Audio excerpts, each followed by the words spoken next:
Welcome back. This session, we are back talking about restorative circles. So restorative circles are the fifth lesson in our whole continuum. Only one more left after this.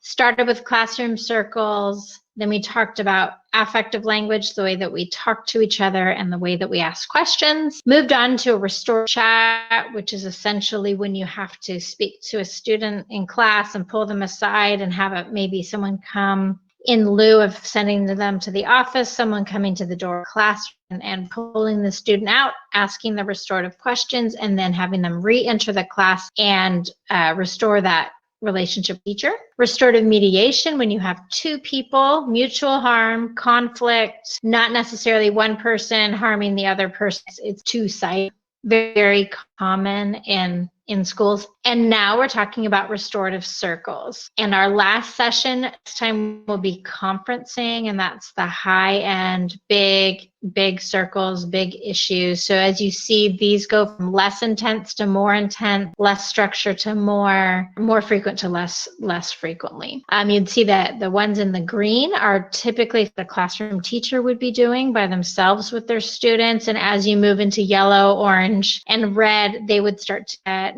facilitator, someone else. And facilitators are not necessarily school administrators. They are often people like campus supervisors, aides, counselors, sometimes administrators, people that are not necessarily attached to a classroom, that are mobile but have relationships with them. So we use restorative circles differently than simply a classroom circle. Classroom circles we do with your entire class to build community. We also use classroom circles. It can be something you do every day. It could be something in secondary you often see like once a week in an advisory, and they're building community. Maybe they're solving low-level problems, maybe teaching in a circle. But a restorative circle is when it's a moderate to severe kind of incident of harm on the campus, when you need to get various people in the room that were affected. You use the restorative questions in a restorative circle. So unlike just a community building circle where you can ask things like, if you had a superpower, what would it be? Or anything to build community and get conversation going. Here we're really specifically talking about harm.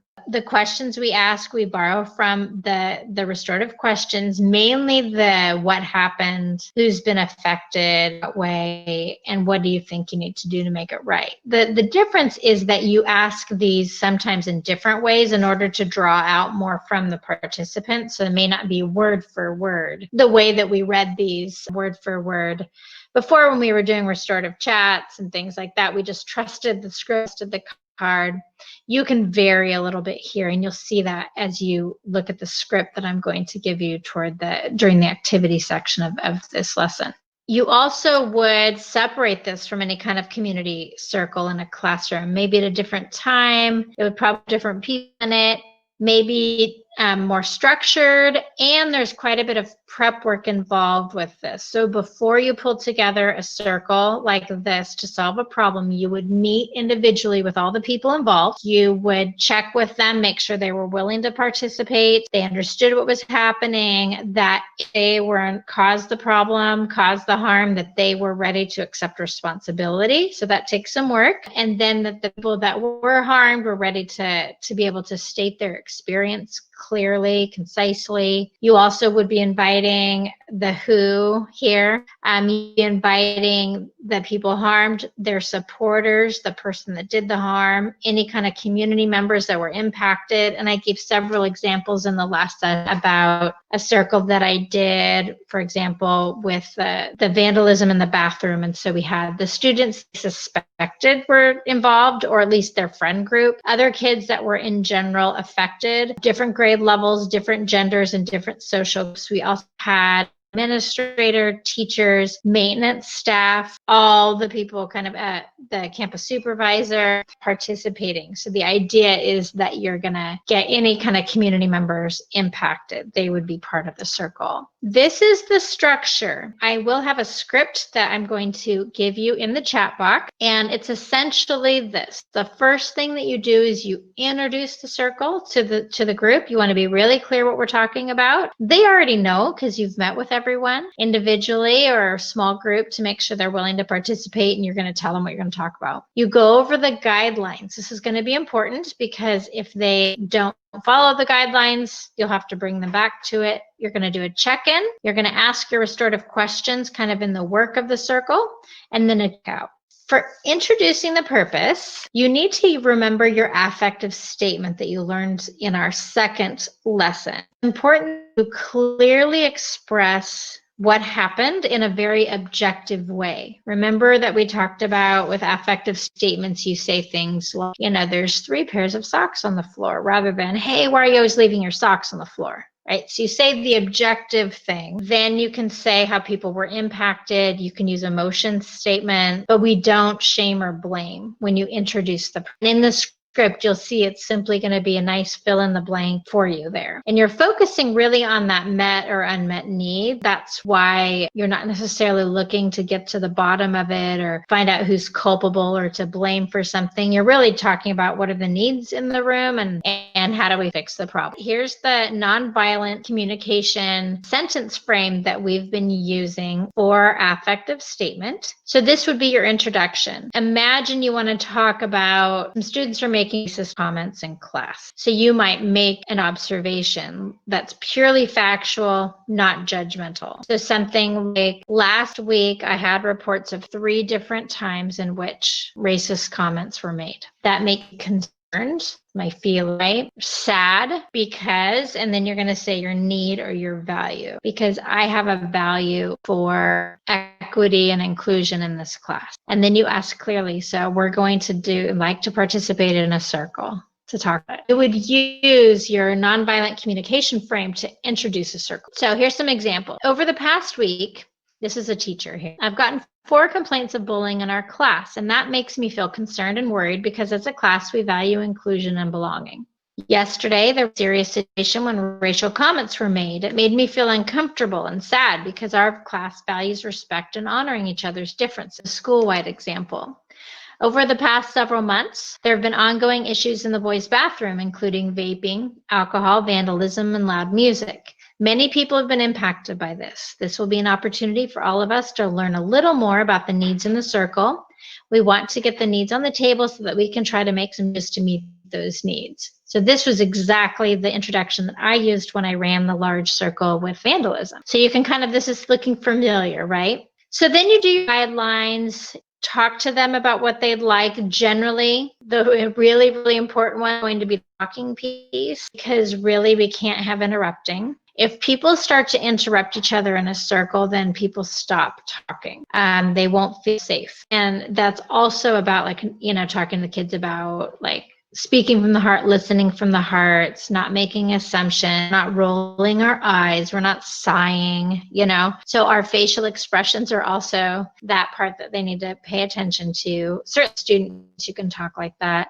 And then confidentiality, a lot of kids really want that, especially older students. And what you're looking for with younger kids is more not going home and telling their parents what so-and-so said about their mom.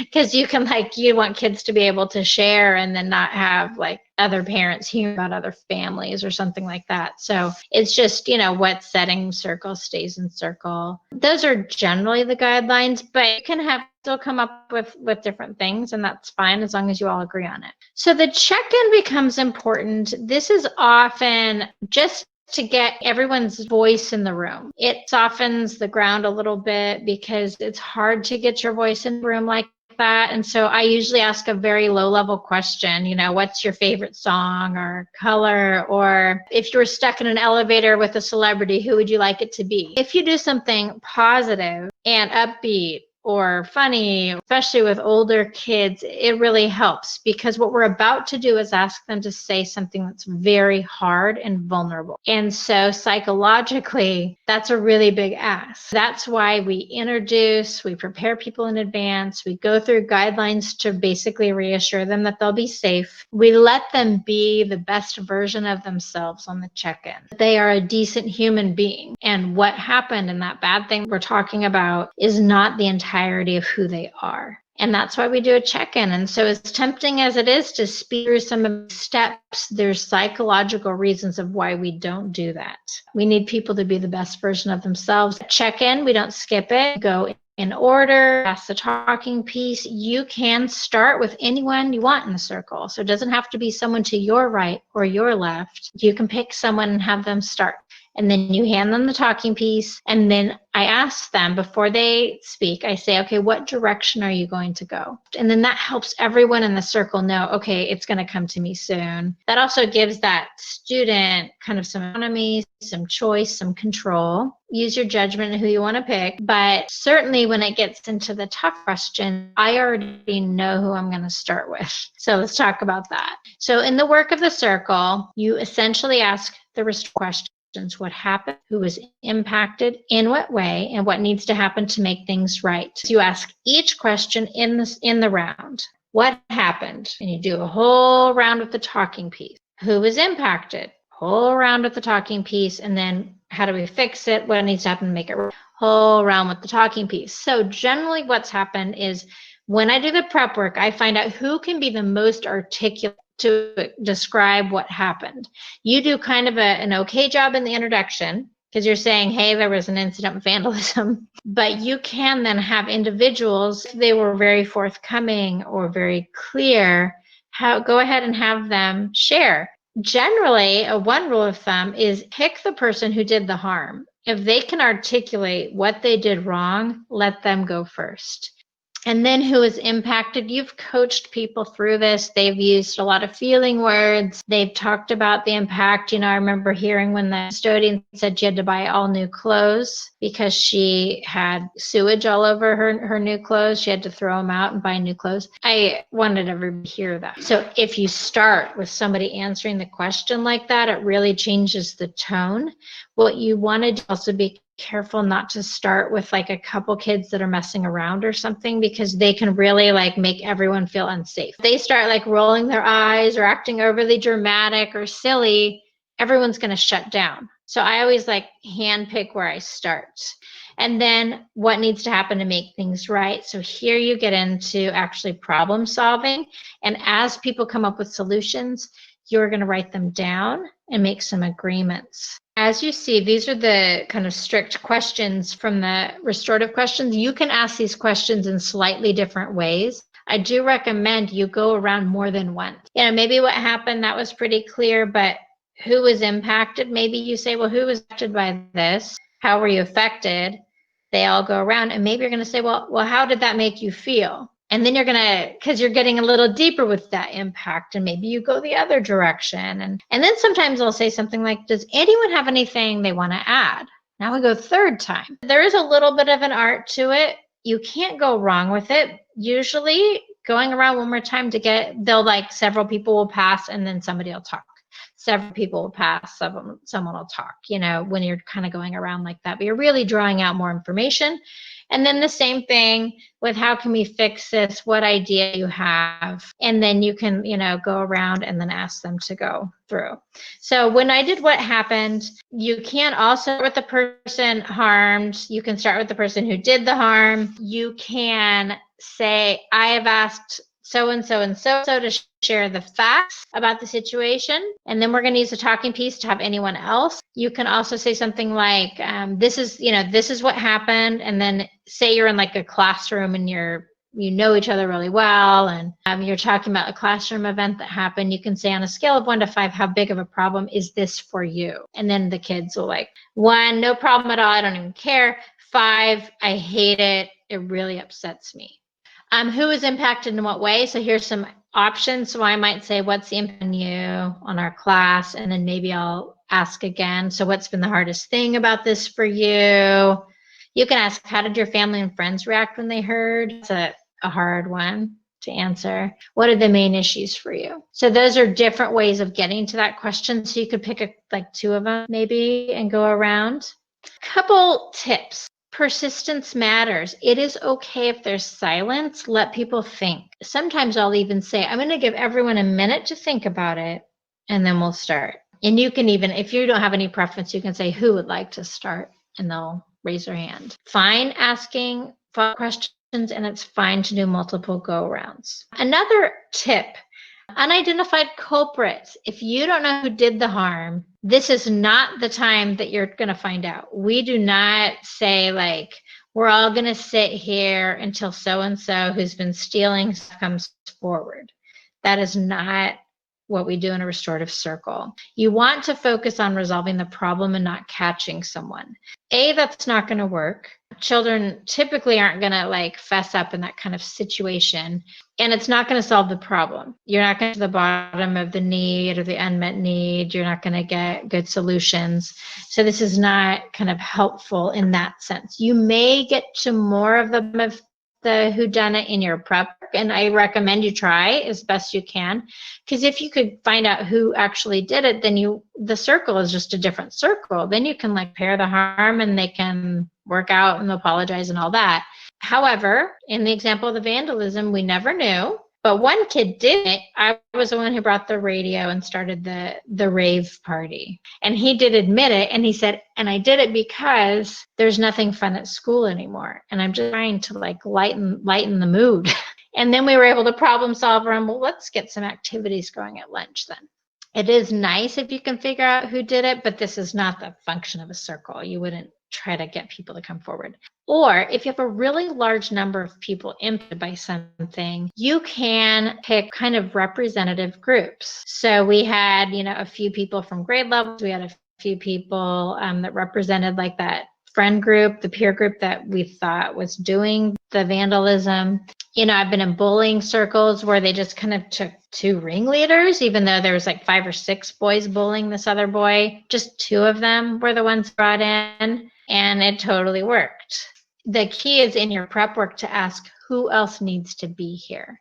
And I told you the story of the classroom circle that we did when the one kid, they were doing glue guns and doing a project. It was a middle school classroom. And so one kid squirted a glue gun onto the cheek of his friend.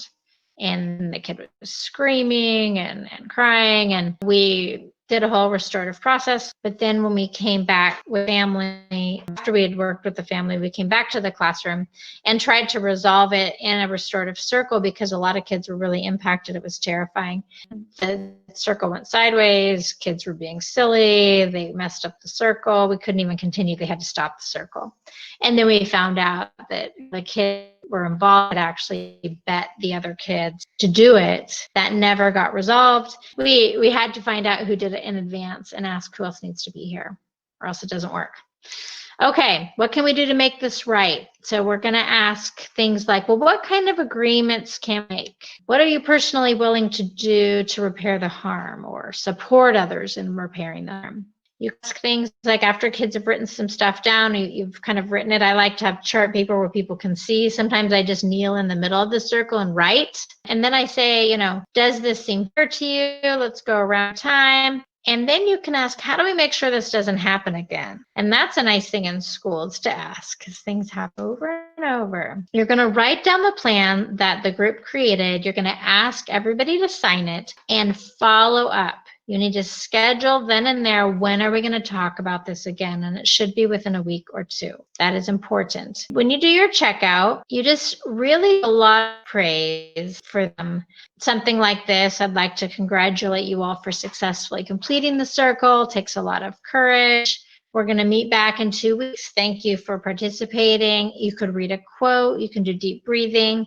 But whatever you do at the end, really important to consider having a celebration. Typically, we do food. There's a whole level of psychology about eating together with people I conflict with, and just like that family environment. It also kind of normalizes your relationship again. So this was really weird. We just sat in this strange circle, but now I have to like go still walk out in the hallway and see each other and have PE together. And how are we going to be together? Well, if you could make that happen right there in that structure of support and warm feelings, and grab a piece of pizza or popcorn or something, it like cements those agreements in a way. And you'll see people will shake hands. Sometimes they'll hug and cry. It's amazing. When you do the plan, just think about, the person that did the harm. We see the knowledge that they caused the harm. They understand how other people were impacted. So those first two happened during the circle. Then the last three is taking steps to repair the harm, giving back to the community, and then ensuring it's not going to happen again. That's all that follow-up part. So someone does need to be in charge of working that follow-up plan. And that's where that data point from Oakland, they said that kids followed up and did what they were supposed to do 97% of the time. They need support. Okay, apologies. We don't force people to apologize. In the same way that we never force someone to forgive someone else, you can't force someone to feel bad or remorse. So we don't force either. And honestly, the person receiving doesn't want that anyway. It needs to be authentic and voluntary. We don't pressure people. You need to just trust the process. You need to let go and let them do their own work. You are just a facilitator. So what we're going to do is we are going to pair up and we'll go into a breakout room.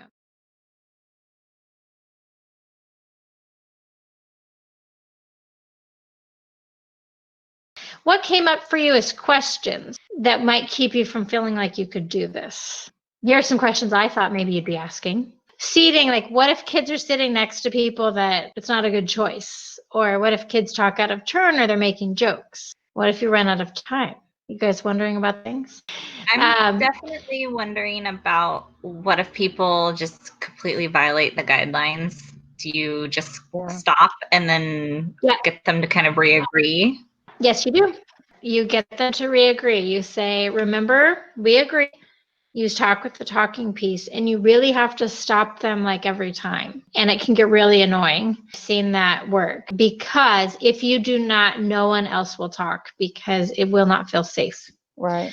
Seating, if you want to change kids around because they're sitting with someone that they're going to giggle with, or I've seen it where like two boys next to each other and they have to be so cool together that they can't be vulnerable. And so they'll like egg each other on to be silly.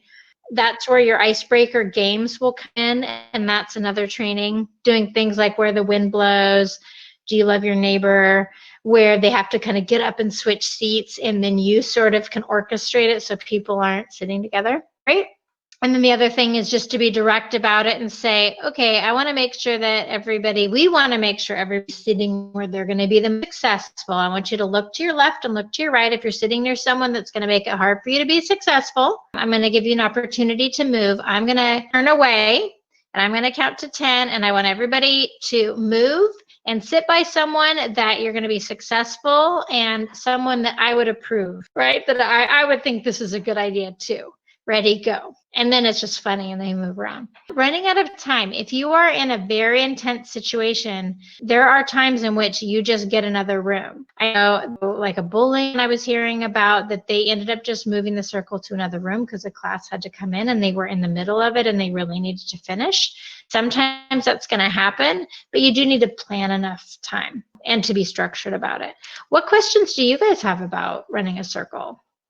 Well, my one question, and we talked about that earlier, is what happens if the 5 boys are still being rude and hurtful? And that's when Shereen said that we could maybe not even have all 5 of them in there, which I thought was a good idea because then they wouldn't get the opportunity to feed off each other, all 5 of them. So that was my one. But eventually you do need that classroom to work together. So eventually the 5 would need to be with their classmates and work that out. If you have a circle going completely sideways, you can just stop the circle and say, this is not going anywhere. We're not following the expectations. We're going to try again.